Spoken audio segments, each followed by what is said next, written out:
Okay, so last week we talked about how to prove two pairs of triangles congruent. And we said that you had to show all the corresponding angles congruent and all the corresponding sides congruent. That's 6 things you have to show, right? It's quite a bit. So the next 2 days, we're going to show you some alternate ways to prove triangles congruent that's much shorter, okay? And so the 2 things we're going to talk about today is the side congruence and the side angle side congruence. And I think you'll find these quite a bit easier. So the first one is the side congruence. It says if the sides of one triangle are congruent to the sides of a second triangle, then the 2 triangles are congruent. Okay? So we notice that AB is congruent to DE, and we see that AC is congruent to DF, and BC is congruent to EF. Okay? So I've stated all 3 of those congruent, and if I can do that, I don't even have to worry about the angles. Okay? I can just show all 3 pairs of sides congruent, and my triangles are congruent. Okay? That's one way you can do it. Okay, so let's look at this example. We are told that AB is congruent to CB. AB is congruent to CB. We're also told that D is the midpoint of AC. What can I get from the fact that D is the midpoint of AC? Okay, now you said AD and DC. Is that how I would say that? If I said AD, I would have to say CD, right? Okay, so AD and CD are congruent. Okay, and my reason would be the definition of midpoint of the midpoint theorem. Okay, all right? So that takes care of 2 pairs of sides. Now, when you do proofs, you always look at the given and you go and mark up your picture, okay? Then you look at the picture itself. And what can you get from the picture? And 2 things you definitely should always look for is, do they share anything? And are there any vertical angles? Okay, now there's no vertical angles in this one, but do they share something? Yes, they do share something. What do they share? Segment BD. So I could say that this segment was, that segment was congruent to itself. Okay? So if I can make all of those statements, then I can say that my 2 triangles are congruent by SSS. Okay? All right. So I start out with my given. AD is congruent to CB, and D is the midpoint of AC. And that's given to me. All right. So then we looked at the second part of the given, and it said D is the midpoint of AC. So I have to state that congruence that I get from that. And you guys said AD is congruent to CD, and my reason was the midpoint theorem.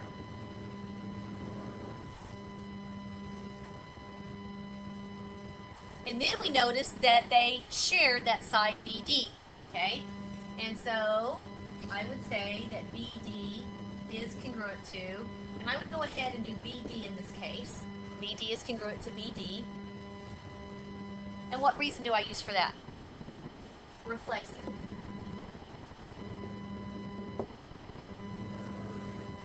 So I have stated a pair of sides here, a pair of sides here, and a pair of sides here. If I can state all 3 pair of sides congruent, then I can say that my triangles are congruent by side, side, side. Okay? So I'm going to state that triangle ADB is congruent to triangle CDB, and that would be by side, side, side. Now, did you notice how, before I wrote anything down, I looked at the given and I looked at the picture and I came up with a plan? You see how I did that? Because sometimes when you start writing stuff down, you kind of get lost. You know, like when you write an essay. Sometimes it's helpful to do a little pre-planning. Have you, been taught the little spider web thing that, the webbing thing that they do?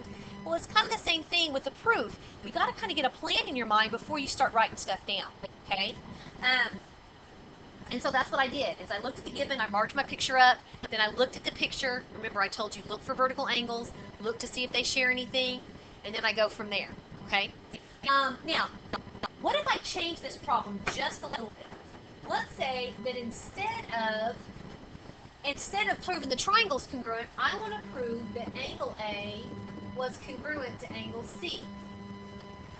Okay? If that is what I was trying to prove, I would still need to follow all these steps. Because if I can prove these two triangles congruent, what do I know about all the parts? Corresponding parts of congruent triangles are congruent, right? And so I would still prove the triangle's congruent by SSS, and then my next step would be angle A is congruent to angle C, and it would be by CPCTC. Okay? And so you will probably have some problems like that. Alright? We'll do that. We'll do a couple here in a minute. Alright, so that's the side congruence theorem. Now, the next one is the side-angle-side congruence theorem. And it says that if two sides and the included angle of one triangle are congruent to two sides and the included angle of another triangle, then the triangles are congruent. Okay? Alright, so notice how it says included angle. Okay? See how I have a side here and I have a side here. This is an included angle. It's an included angle, which means it is sandwiched in between the two sides that are stated congruent, okay? So it has to be in between the two sides stated congruent, okay? So that's why it's called side, angle, side. The A is between the two S's, okay? All right. So if we can show a side, an angle, and a side congruent, then we can say we have congruent triangles also, okay? That's the second way triangles congruent. All right, so let's look at our given. We are told that WX is congruent to YZ. WX is congruent to YZ. Then we're told that WX is parallel to ZY. And I want to prove those two triangles congruent. Okay? All right. So we've got one congruency, right? We are also told that WX is parallel to ZY. So this right here, WX, is parallel to ZY. What can we get when we have parallel lines? Okay, we do have a transversal right here. Okay, and so if we have parallel lines cut by a transversal, what can we get? What'd you say? If we had, yeah, we could have some corresponding angles. Alternate interior is probably what we're going to look for right here. Because see how we've got these parallel lines cut by this transversal? If I have that, I can say that those alternate interior angles are congruent. Okay, so that takes care of an angle. That's probably all I'm going to get from the given. So then I want to go to my picture. And remember, you look for vertical angles. You look for, do they share anything? Do they share anything? They share this side right here, this WY, don't they? Okay, so that takes care of a side here and a side here, an angle here and an angle here, and a side that they share. Are those in the right order? Side, angle, side? Yes, they are. So is that enough to prove the triangle's congruent? Yes. So we want to write that down. So we have WX is congruent to YZ, and WX is parallel to ZY. And that's given. Alright, so we got one side stated. We want to now look at our parallel lines, okay? And one of those angles is angle XWY. And what's its congruent angle? How would I state it? If I'm going to say XWY, then how do I need to state this angle? ZYW. Because your Z and your X are going to correspond, okay? Alright, and my reason for that would be alternate interior angles theorem. So that takes care of a side, now an angle, and I need to state that my other side, okay? And they share that WY, so I would do WY is congruent to, am I going to do WY or YW? YW. And that is the reflexive property. So WY is congruent to YW. It is reflexive. All I did was switch the order of the letters, not the symmetric property would be if XW is congruent to YZ, then YZ is congruent to XW. Okay? It's two congruent segments. The reflexive property is just stating that one segment is congruent to itself. But I had to switch the letters because in this bottom triangle, you've got WY, but then when you flip it over, it's YW, the corresponding angle. Okay, so that's why I just switched the letters. Okay, so that takes care of my third thing, the side. So is that enough to prove that triangle's congruent? Yes, by side angle side. Okay, so I've got triangle WXY is congruent to triangle YZW by side angle side. Alright, so we've got side, side, side, we've got side angle side. Okay, now, in these next couple of problems, this is what you're going to have a lot of on your homework, okay? It's just determining whether you can prove these congruent and why. It says determine which postulate, if any, can be used to prove that the triangles are congruent. So look at A here. Could I prove those two triangles congruent? Yes, by what? SSS. What about these two guys on B? All we know is all of the corresponding angles are congruent. Is that enough to prove the triangles congruent? No, it'll prove the triangles similar, which we've not talked about yet, okay? But it won't prove them congruent. So this one is not possible. Because you could have a little bitty triangle that had the same corresponding angles as a big one, okay? So that wouldn't work. All right? What about this one? Well, what additional thing would we have to prove? The vertical angles, right? Okay, which we know are true. So yes, these two would be congruent by side angle side.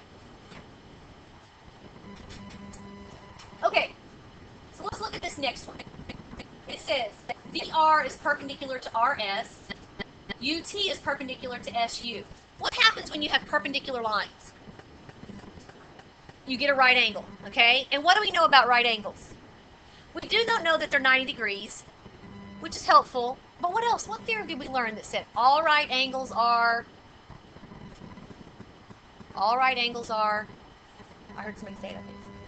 There was a theorem that we learned in, not this chapter, but the chapter before. All right angles are congruent, right? So if I can establish that I have right angles, I can immediately go and say that they're congruent. I don't even have to mess with the fact that they're 90 degrees. Okay, so that allows me to skip a step. Okay? All right, so it says that VR is perpendicular to RS. So I know I've got a right angle there. And UT is perpendicular to SU. I got a right angle there, and I could state that those were congruent, right? Then I'm told that VR is congruent to TU. VR is congruent to TU. And then it says that S is the midpoint of RU. S is the midpoint of RU. What can I get from that? RS and US. RS and US are congruent, right? By the midpoint theorem, right? Now,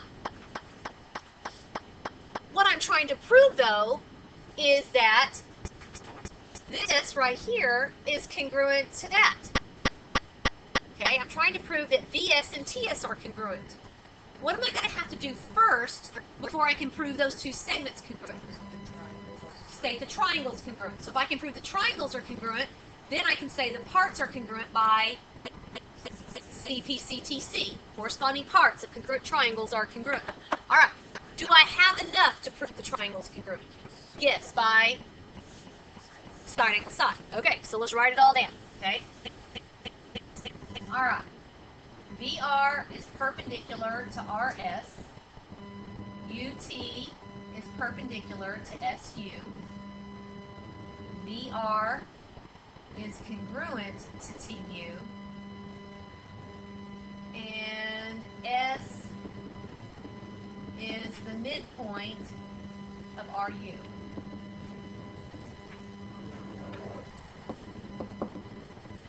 Okay, so that's given. And I've already got one side stated congruent, so that's good. Now, from those perpendicular lines, what do perpendicular lines give you? What do we say? They give you right angles. So I'm going to say angle R is a right angle and angle U is a right angle. And we get that from the definition of perpendicular lines, or there's a theorem that says perpendicular lines form four right angles. In this case, you could use either one of them. Okay? All right. Now, knowing that those are right, what can we then say about them? They're what? They're congruent, right? So angle R is congruent to angle U, and that's by that theorem we talked about a while ago. All right angles are congruent. All right angles are congruent. So I've taken care of a side. Now I've taken care of an angle. Now I got to take care of that other side, right? Okay, and we were told that S was the midpoint of RU, so you guys told me that I could say that RS is congruent to US. And what was my reason? Definition of midpoint or midpoint theorem. Actually, your midpoint theorem states congruence. I would take either one, but I'm going to put midpoint theorem. Okay, and so that takes care of my third side. So are we good to state the triangle's congruent? Yes. Okay, so we're going to state triangle VRS is congruent to, so if I'm going to say VRS, how do I state the other one? TUS. And my reason is SAS, right? SAS.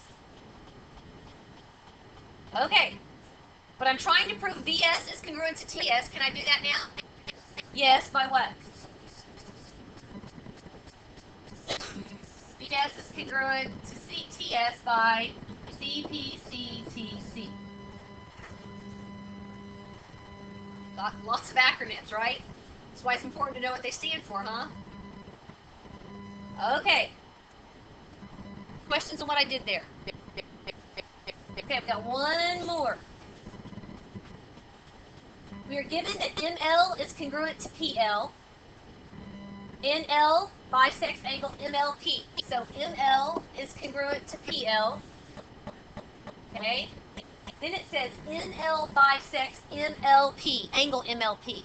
So what's being bisected? What's being bisected? Angle MLP, right?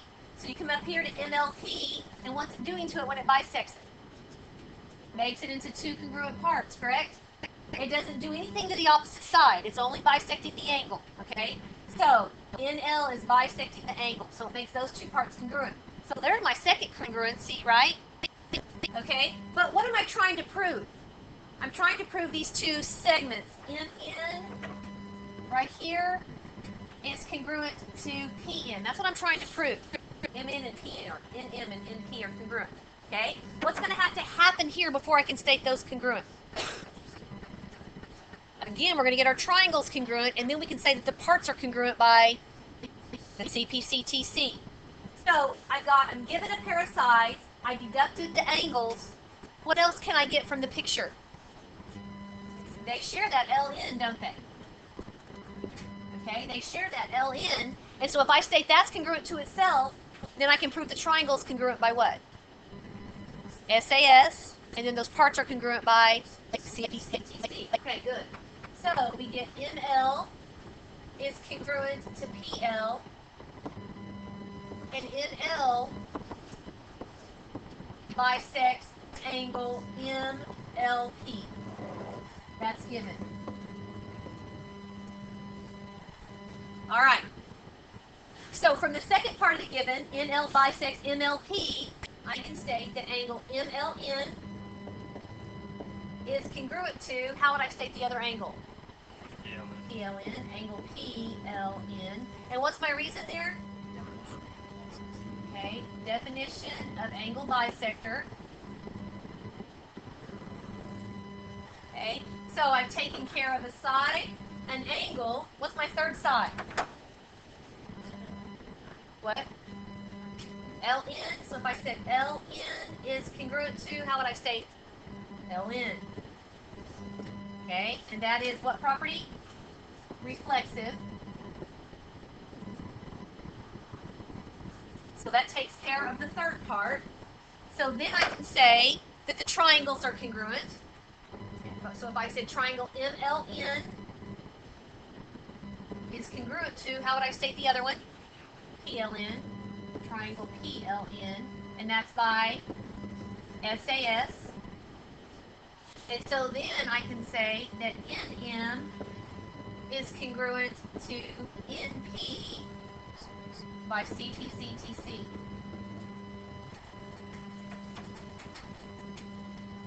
All right, any questions on what I did there? These are a little easier, yes. You still kind of got to know what you learned in the first place, right? But they're a little more directional because you're looking for a side, side, side, or a side, angle, side, right? Don't forget about the third angles theorem, right? Because if you know the two angles of one triangle are congruent to two angles of another, you can state those third angles congruent, okay? Don't forget about vertical angles, lots of different things that you might have to think of. All right, so on your homework, I'm going to pass this out, and then I'm just going to show you on a couple of these, just a couple of things. Just make sure you understand the directions.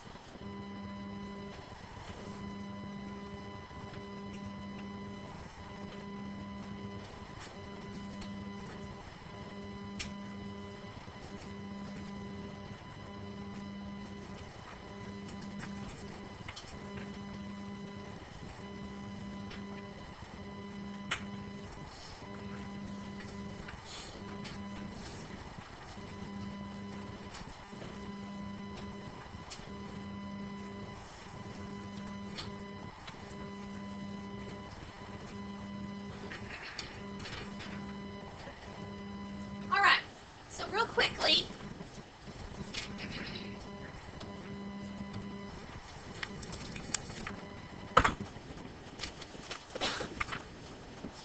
in this first part, it says decide whether you can use SSS or SAS postulate to prove the triangle's congruent. If so, write the congruent statement and identify the postulate. If not, write not possible. All right. So, look at that very first one. Could I prove those two triangles congruent? Yes, okay. I can get the reflexive property going there, and those two triangles would be congruent by what? SAS. But it also asks you to write a congruent statement, okay? So I would have to write that triangle ABD is congruent to, and how would I state the other triangle? Triangle CBD, and then I would put by SAS. Okay, so that's how you would answer those. You really only have two proofs down here, and they're not hard. I will not do these for you in class, since I'm only giving you two of them to do. Okay? All right. Now look on the second page.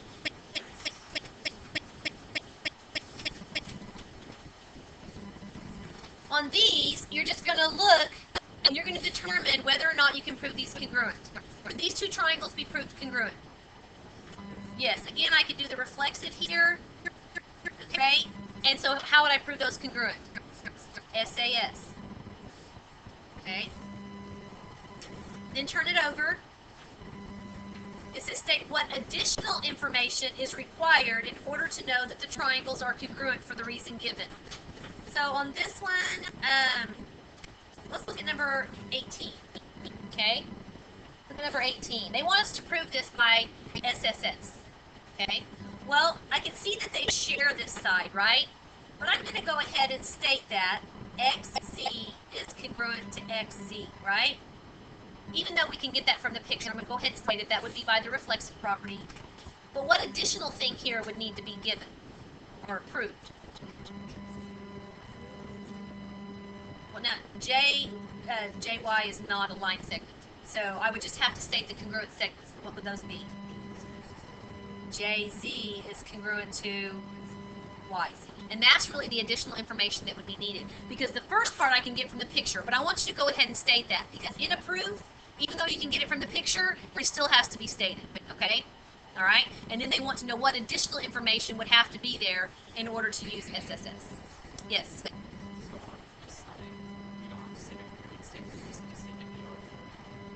On the left side? Oh, on the second side? Yeah, just whether or not they are, right. You might want to mark the, if you can get to the picture, it'd be good to mark it on the picture. All right, any questions? Okay, your assignment is, you got your assignment.